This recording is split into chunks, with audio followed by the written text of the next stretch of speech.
पर श्रवण करने का सौभाग्य मिला।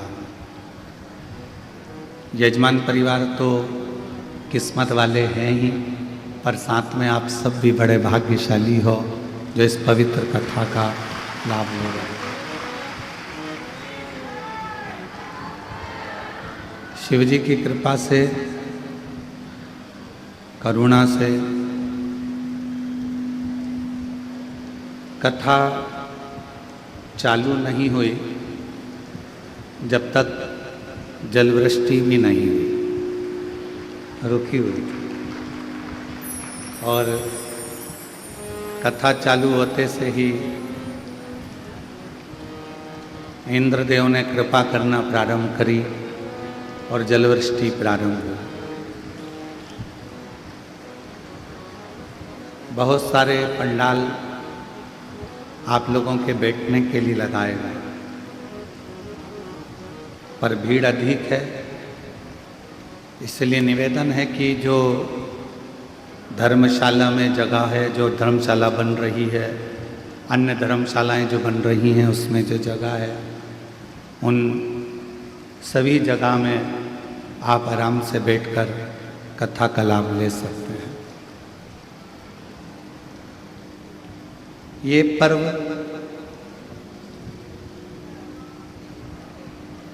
शिव की कृपा से ही प्राप्त हुआ और शिव जी की करुणा से ही मिला। पूर्व में जो कथाओं के यजमान पद ग्रहण कर चुके हैं, जैसे सूरत वाले सोमानी जी हैं और चतुर्वेदी परिवार है, सोनी जी हैं, चंदन जी, और ऐसे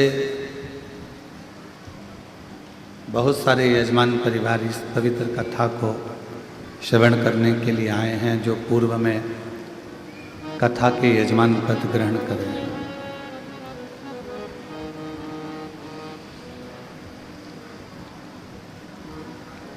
श्रावण के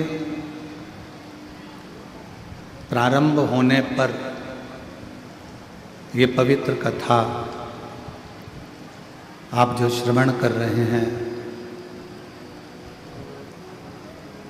ये हमारे जीवन में एक अलग सी ऊर्जा उत्पन्न करे।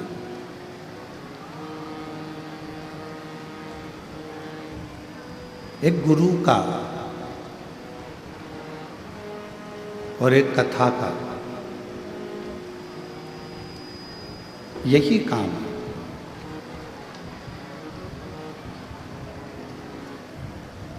गुरु का काम भी है अपने शिष्य को प्रेरणा देना और प्रेरणा देकर उसको उसकी मंजिल तक पहुंचाना।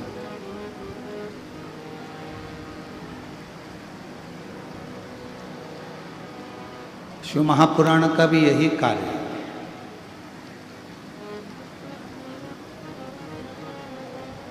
कि जितने भी शिव को मानने वाले हैं, भगवान शंकर की अविरल भक्ति को जानने वाले हैं, शिव कथा को श्रवण करने वाले हैं, भगवान शंकर की पवित्र कथा का लाभ लेने वाले हैं, वो इस कथा के माध्यम से थोड़ी सी प्रेरणा लेकर भगवान शिव की शरणागति तक पहुँचे। और तेरी कृपा बिना ना हिले एक भी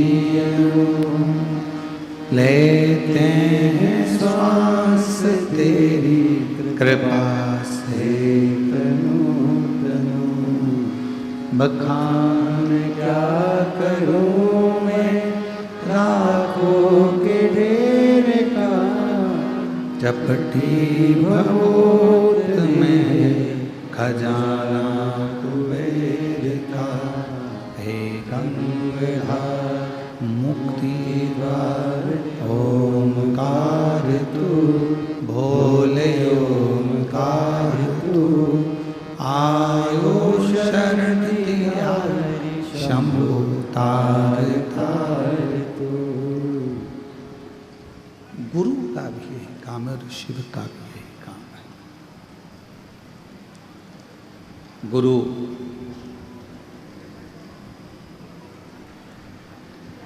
अपने शिष्य को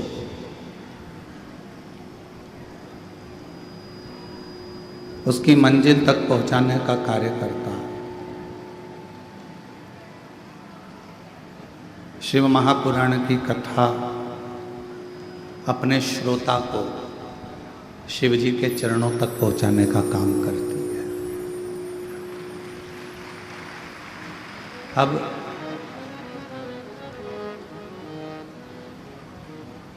इस कथा को अगर सुनने के लिए बैठे हो तो इस कथा को शिव गुरु, शिव महापुराण के रूप में श्रवण करें।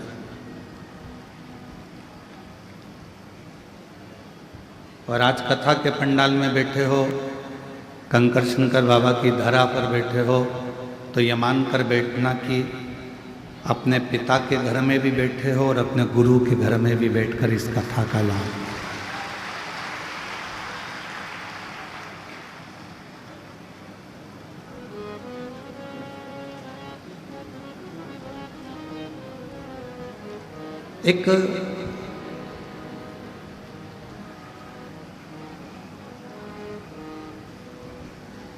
एक बार नंदी के मन में एक प्रश्न जागृत हो गया। जैसे देवराज नाम के ब्राह्मण के मन में प्रश्न आ गया था और नंदी पर बैठकर देवराज नाम का ब्राह्मण सरप्राइज किंडर